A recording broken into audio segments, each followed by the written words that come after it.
হ্যাঁ, যেমন এক ওয়াজি লোক ওয়াজ করে, শোনো বাবারা, শোনো মুসল্লিরা, আমি একটা বয়ান করব, এখানে কি কোন ময়মনসিংহের মানুষ আছে কিনা? যদি কোন ময়মনসিংহের মানুষ থাকে, আমি এই বয়ান করব না, আমি অন্য কোন বয়ান করব। একজন ব্যক্তি এর বাড়ি এলো ময়মনসিংহ, হ্যাঁ, আর এত মানুষের সামনে কইছে না যে বাবা আমি ময়মনসিংহের, লজ্জায় কি জানি কয় ময়মনসিংহের থাকলে। হুজুর মনে করছে না কোনো ময়মনসিংহের নাই, তাইলে বয়ান আমি নিশ্চিন্তে করতারি। হুজুর চিন্তা ভাবনা করে বয়ান নিছে।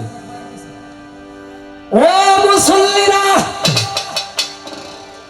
এমন একটা গাছের পাতা আছে রে বাবা, এই পাতা যদি পানিতে পড়ে, এই পাতা কুম্ভীর হয়ে যায়। এমন একটা গাছের পাতা আছে, এই পাতা যদি শুকনায় পড়ে রে বাবা, এই পাতা বাঘের রূপ ধারণ করে। এই লোকটা কয় হুজুর, হুজুর কয় কি? কয় আপনার কথা হইল এমন একটি গাছের পাতা আছে, এই পাতা পানিতে পড়লে কুম্ভীর হয়ে যায়, এই পাতা শুকনায় পড়লে ভাগ হয়ে যায়। আমার জানার বিষয়, এই পাতা অর্ধেকটা পানিতে পড়লে, অর্ধেকটা শুকনায় পড়লে কি রূপ ধারণ করে?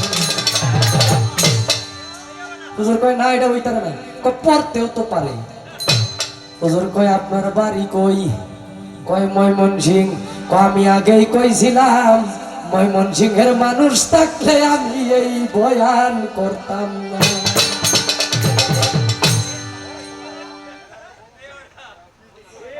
তো উৎপাইতে থাকে।